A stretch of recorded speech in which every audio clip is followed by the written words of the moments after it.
Buenos días. En primer lugar, quería agradecer y felicitar a la SEP por este magnífico primer congreso virtual de la especialidad y agradecer también a Janssen por el patrocinio de esta mesa. La apuesta que está haciendo esta sociedad por apoyar a los profesionales que representan, especialmente en la época tan difícil que nos ha tocado vivir, el fomento de la formación continuada y la apuesta por la innovación se van a ver reflejados en los siguientes minutos, donde ponentes seniors y representantes especialistas del grupo joven de la SEP nos van a hablar sobre el efecto de la pandemia en la formación de residentes y en los diferentes servicios de aparato digestivo de nuestro país, así como diferentes aspectos o proyectos de formación y carrera profesional en aparato digestivo.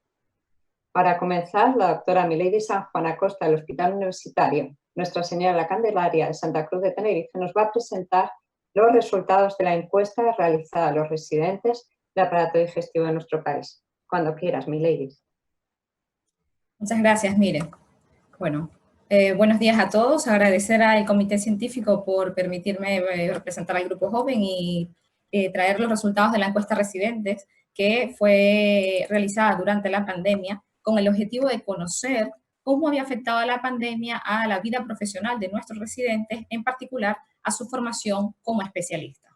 Para ello, realizamos una convocatoria con estas 4 áreas de interés, diseñando todo el cuestionario a través de la herramienta RedCap. Tuvimos una participación del 55% del total de los residentes MIR en España, con una representación de las diferentes áreas geográficas de nuestro país, participando activamente residentes de comunidades que se han visto muy afectadas por el COVID-19, como Madrid y Castilla y León, contrastando con otras comunidades con una incidencia más baja, como ha sido Andalucía y Canarias. Tenemos una representación entre el 23 y el 27% de los residentes según el año de formación en curso, y de estos residentes encuestados, el 60% estaban haciendo su residencia en hospitales de más de 400 camas. Para mí, esta ha sido la pregunta más importante de la encuesta. Si los residentes consideran que la experiencia durante la pandemia ha servido en su formación como médico, la respuesta es que el 70% de ellos tiene una valoración positiva, y este porcentaje justamente se enfoca en la posibilidad que tuvieron los residentes de trabajar racionalizando los recursos sanitarios bajo una importante presión asistencial, con incertidumbre, adaptándose día a día a los retos con todo lo que esto conllevaba, aprendiendo a manejar y a gestionar la angustia tanto del paciente como de sí mismo, y aprendiendo a trabajar con la soledad y enfrentándose a la muerte como lo que implicó la pandemia. Cuando hablamos en la esfera de la especialidad, vemos que el 87% de los residentes tuvieron que suspender algún rotatorio, y que el 60% aproximadamente considera que no lo va a poder recuperar. El principal rotatorio afectado fue el rotatorio de endoscopia, porque como todos sabemos, durante la pandemia las endoscopias fueron enfocadas principalmente a endoscopias de tipo urgente.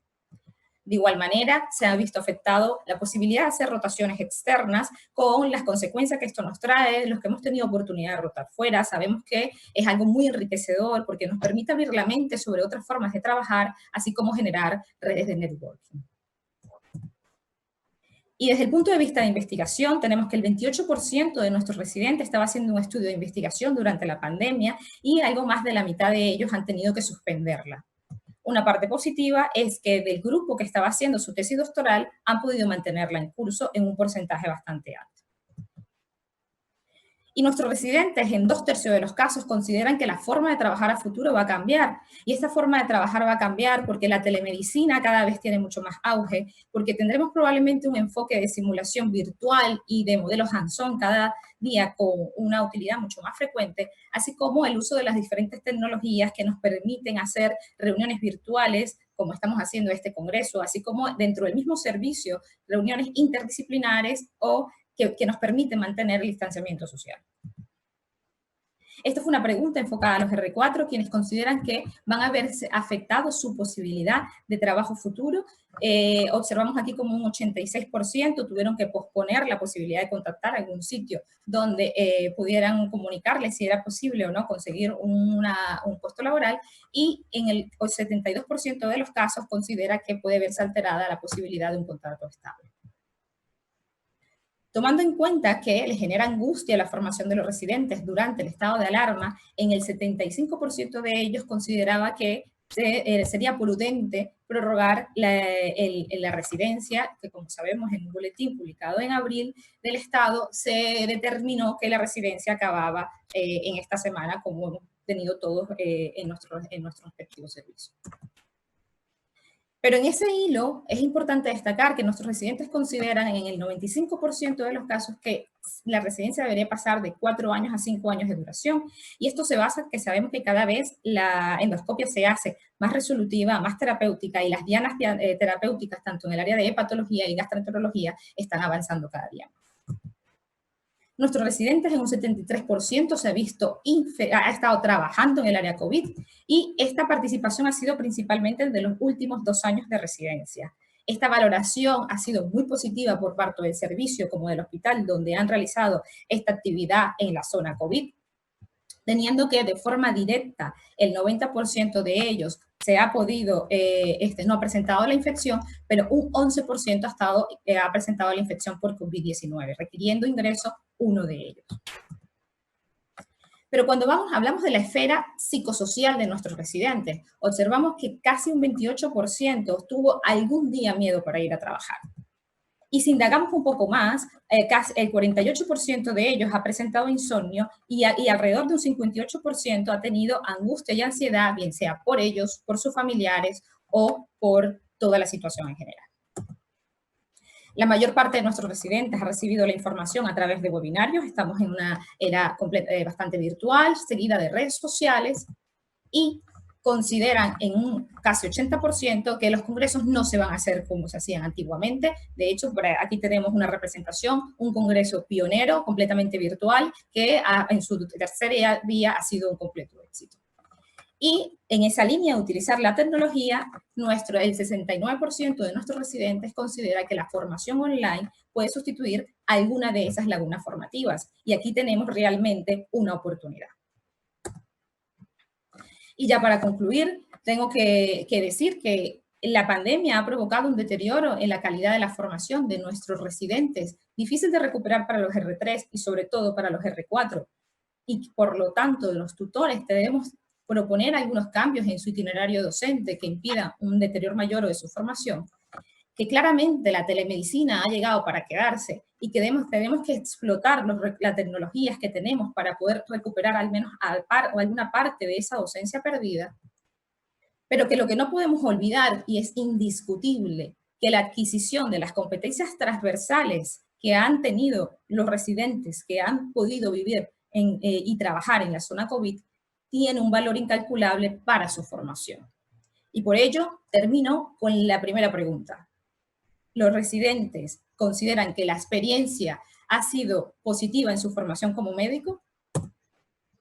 La respuesta sería que los residentes de digestivo han crecido como médicos durante la pandemia y claramente han aprendido algo que es de un valor incalculable, que el médico cura a veces, alivia a menudo, pero debe consolar siempre. Muchas gracias. Muchas gracias, Militis. La verdad es que la encuesta y sus resultados son muy interesantes y yo creo que efectivamente nos tenemos que quedar con lo bueno de todo lo que ha ocurrido. Bueno, a continuación, el doctor José Luis Calleja, del Hospital Puerta de Hierro de Madrid, nos va a aportar datos sobre el Observatorio de los Servicios de Aparato Digestivo de nuestro país. Cuando quieras, José Luis. ¿Qué tal? Buenos días.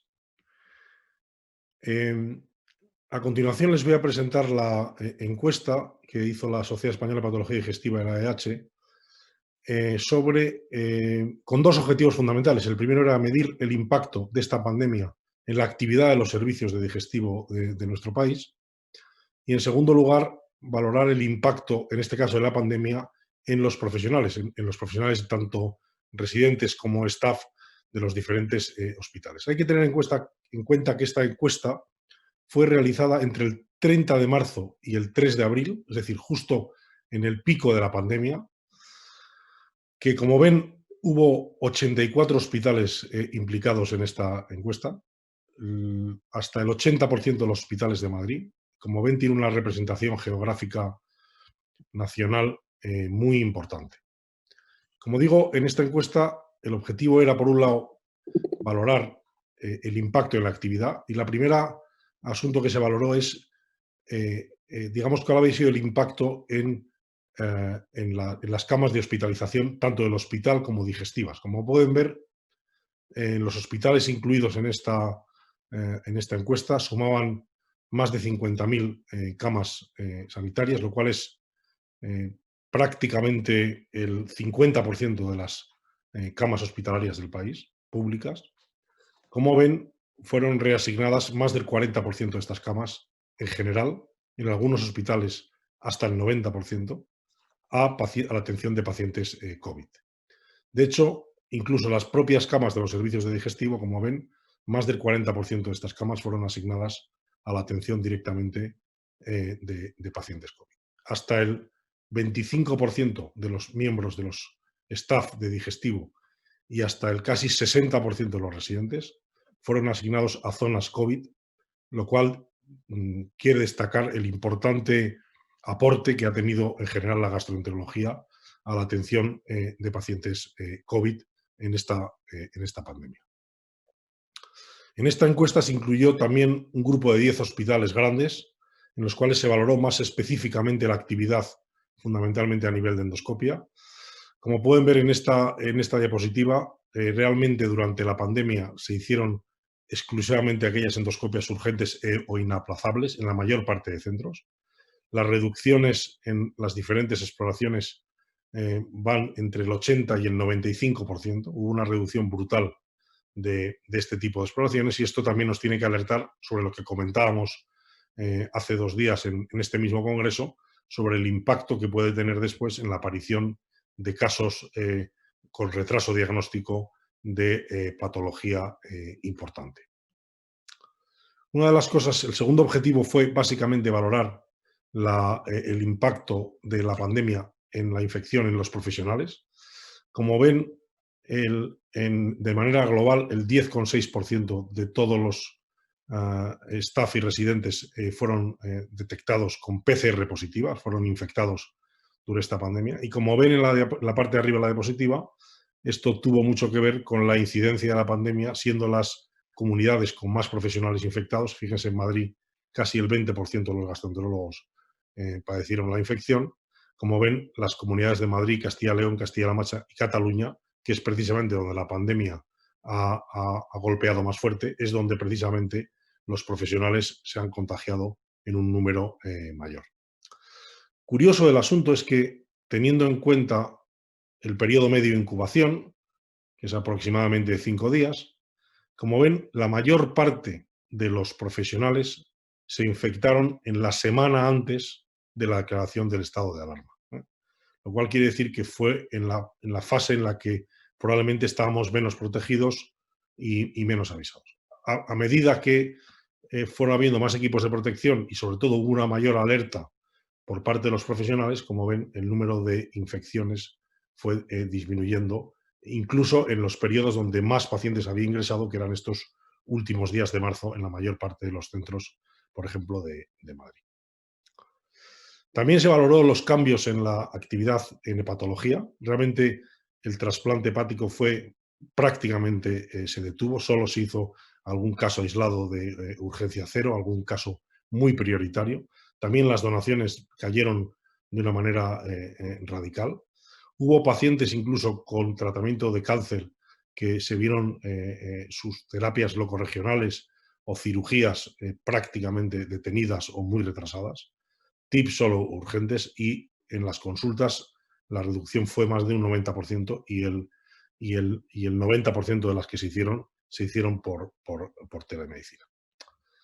De tal manera que, como conclusiones de este observatorio, que ha sido está sometido a una revista para su publicación, realmente podemos afirmar que hubo una reorganización masiva, como de todo el hospital, en los servicios de digestivo, en la gastroenterología y patología, con decenas de miles de procedimientos repentinamente reducidos al mínimo o cancelados, casi un 11% de especialistas contagiados, en algunas provincias o regiones con más pandemia hasta el 20%, implicando bajas, ingresos, incluso una muerte, ahora 2 muertes, y queremos desde las sociedades rendir en esta presentación un homenaje tanto a Ricardo Pérez Flores, jefe de servicio de Albacete, como a Rocío Campos, jefa de servicio del Hospital Sureste en Madrid, fallecidos como consecuencia de esta pandemia.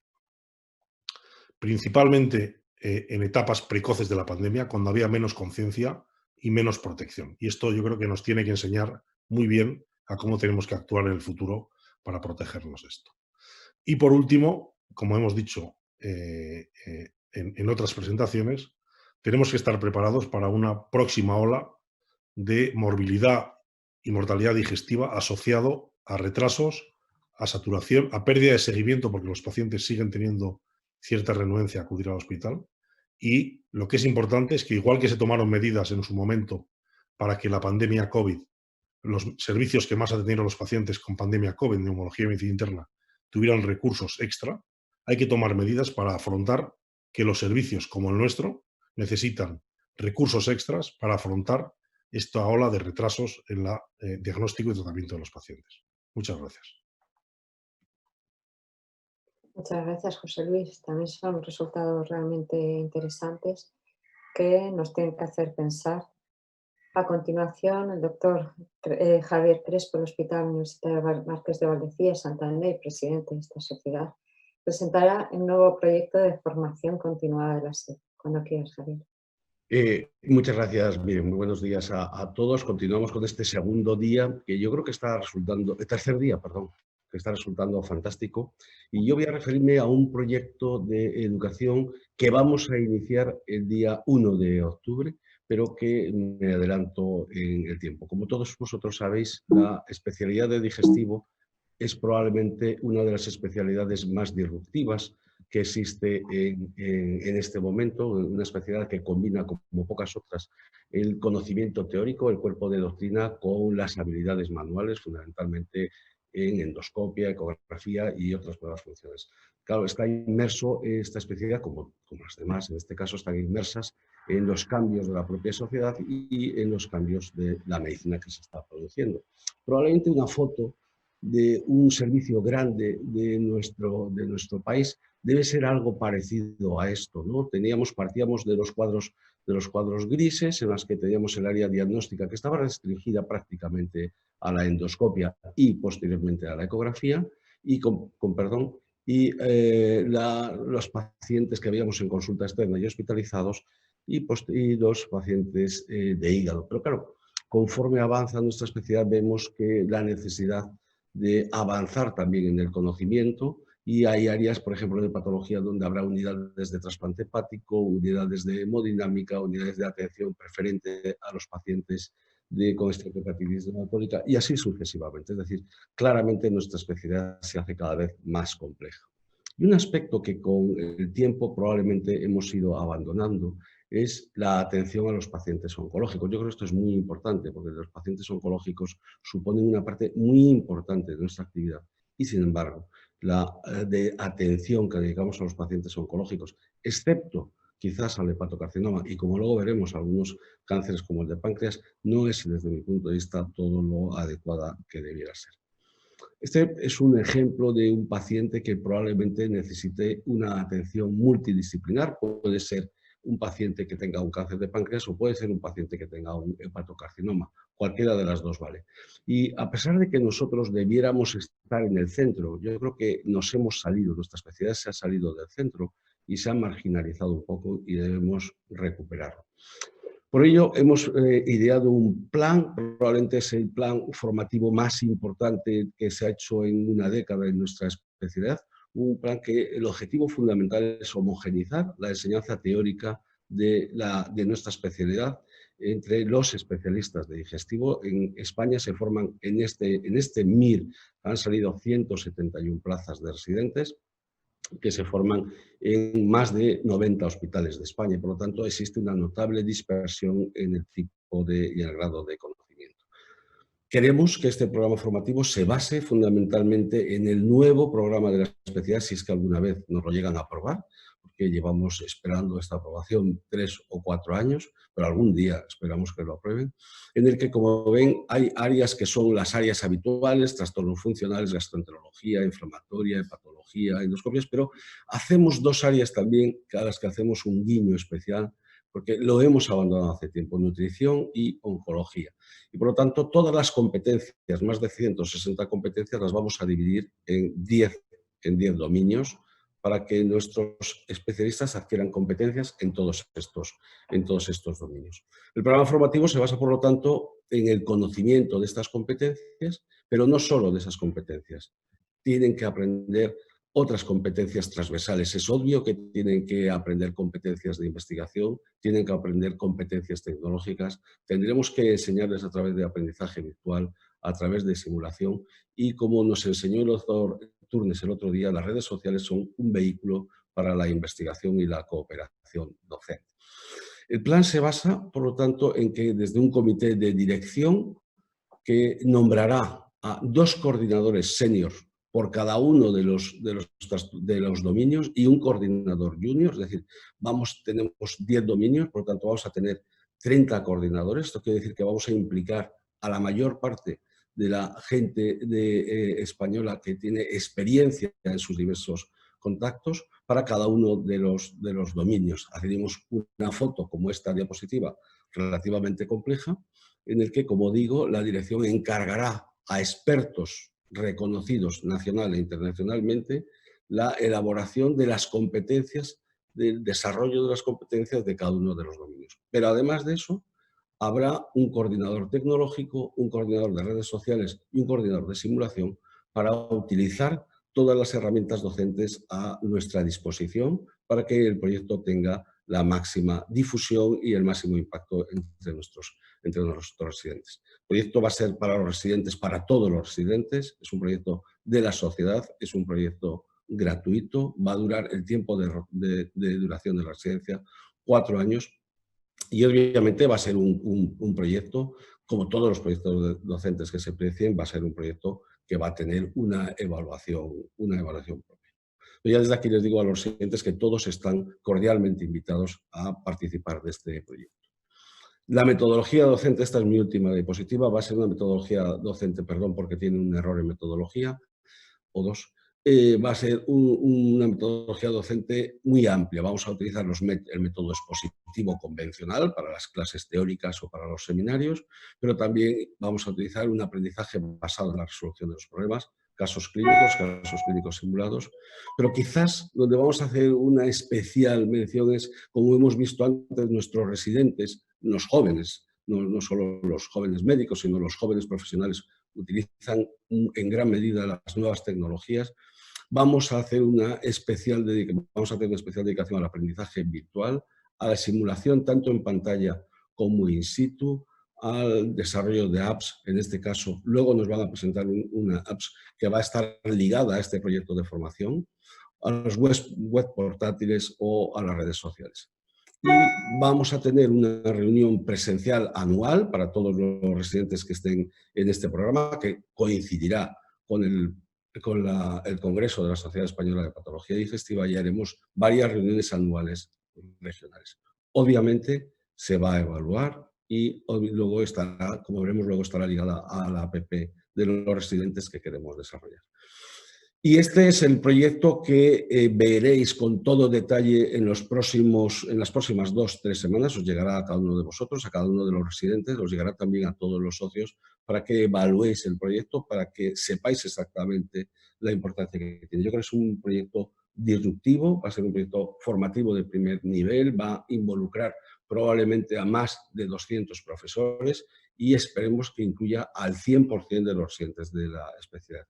Y esto será posible gracias al equipo técnico de la Sociedad Española de Patología Digestiva y muy especialmente, aquí tengo que dar especialmente las gracias al equipo de Janssen, que ha sabido entender este proyecto formativo y que va a patrocinarnos de una forma muy generosa esta herramienta docente que esperamos que sea la herramienta definitiva para que la enseñanza de la especialidad de aparato digestivo mejore en nuestro país.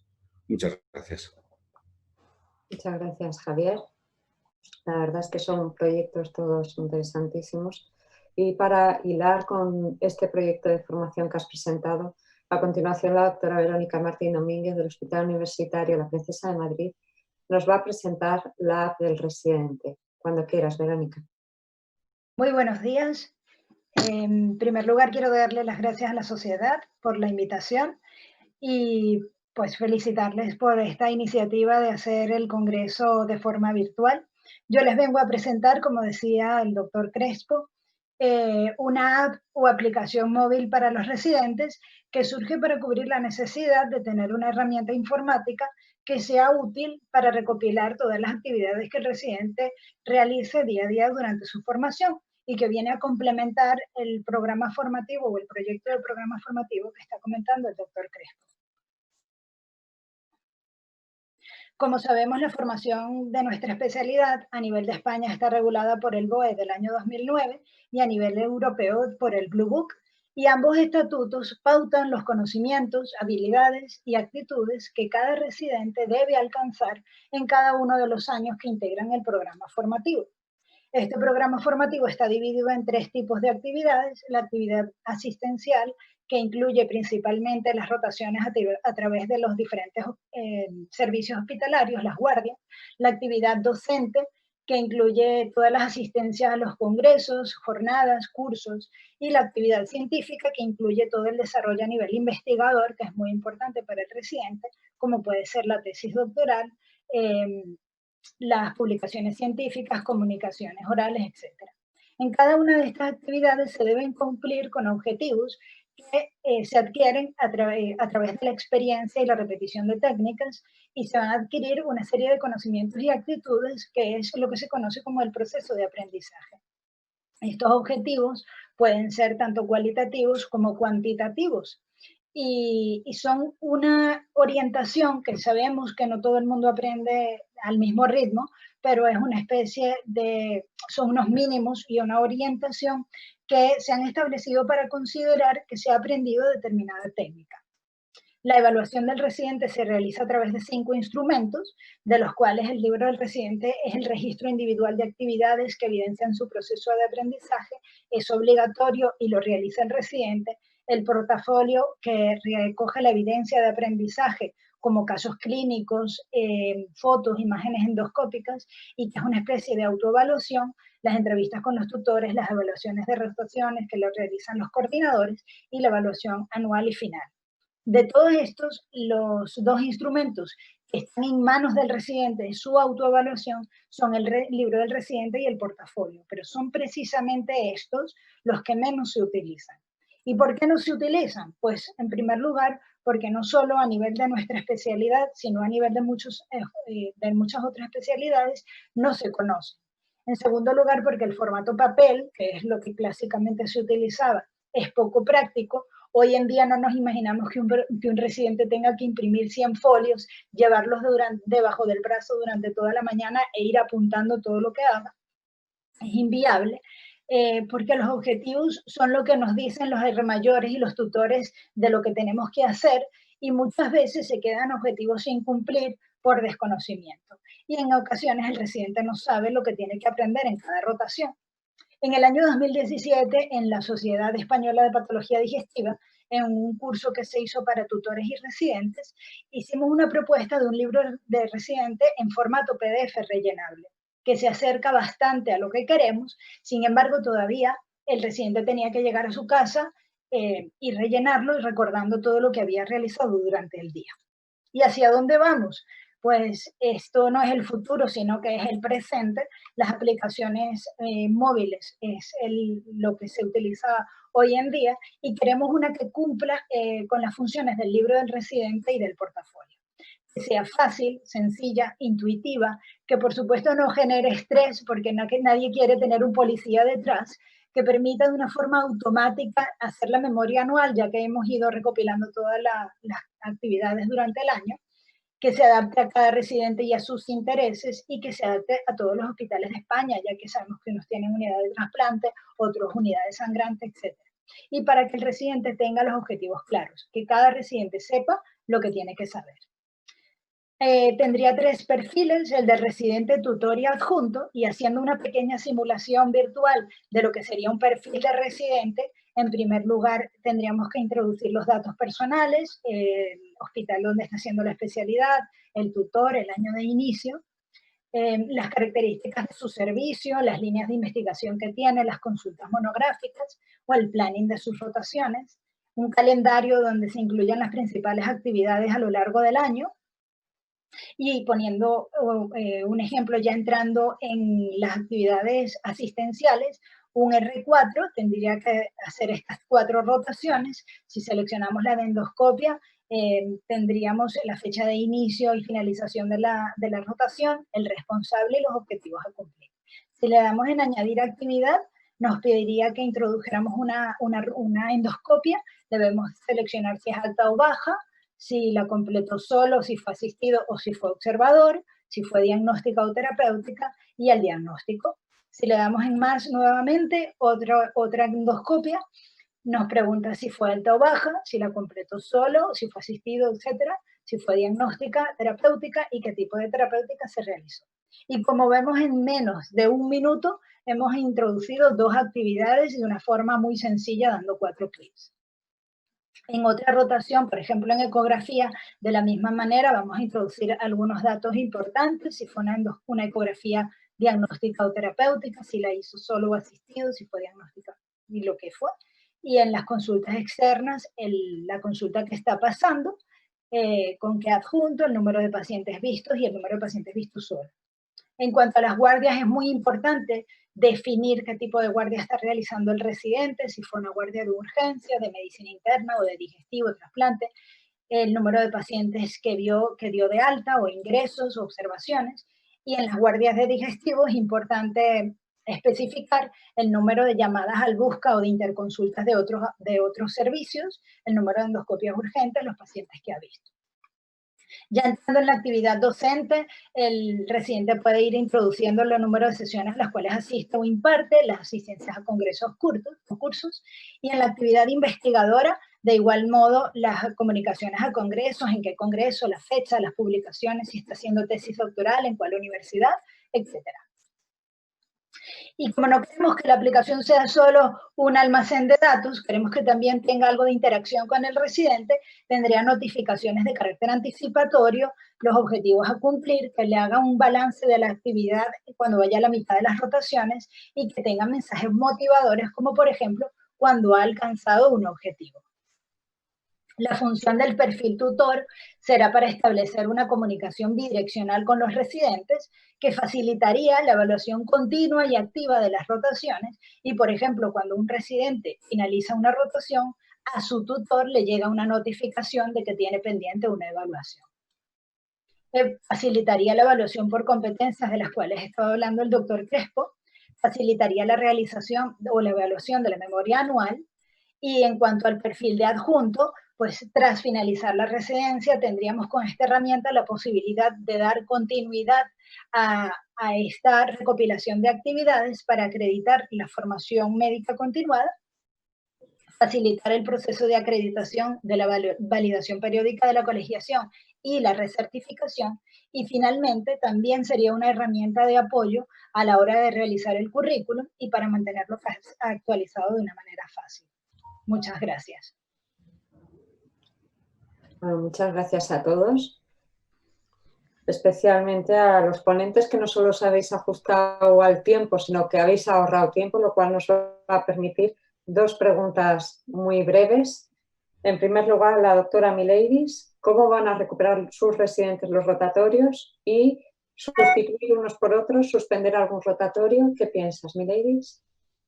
Sí, nosotros hemos hablado con nuestros residentes un poco para intentar llegar también a una idea, a un consenso, ¿no? Escucharles, en particular escucharles porque a muchos les agobia sobre todo la actividad endoscópica. Y otra de los puntos débiles que tenemos es el rotatorio externo, porque como sabemos pues tenemos algunas limitantes para la validación, para los viajes, y esa parte todavía la tenemos en gestión y en propuestas, sobre todo de sentarnos, escucharles e intentar darle la mejor alternativa posible. Muy bien, muchas gracias. Y una pregunta para el doctor Crespo. Buenos días, enhorabuena. La realiza José Miguel Rosales y dice: buenos días, enhorabuena por este congreso virtual. ¿Se está contemplando desde la Comisión Nacional de la Especialidad la ampliación del periodo formativo, algo a todas luces insuficiente? Sí, muchas gracias por la felicitación. Sí, de la Comisión Nacional llevamos, desde que yo estoy en la Comisión Nacional, que son, yo creo que lleva para 5 años o 6, no lo recuerdo bien, hemos pedido la ampliación de la especialidad a 5 años y también hemos pedido la creación de un área de capacitación avanzada en hepatología. Por desgracia, las dos cosas están en stand-by y tenemos la próxima reunión en septiembre, porque realmente las reuniones se producen con una periodicidad mínima, ¿no? Las siguientes reuniones en septiembre. La hoja de ruta de la especialidad está clara, paso a 5 años, área de capacitación avanzada en hepatología y, una vez conseguidos esos 2 hitos, área de capacitación avanzada en endoscopia digestiva. Bueno, muchas gracias a todos. Yo creo que, como ya hemos empezado un poco tarde, para ajustarnos al tiempo y que puedan desarrollarse con más normalidad las siguientes mesas, muchas gracias a la SED, muchas gracias a los ponentes y a todos los asistentes a este congreso virtual.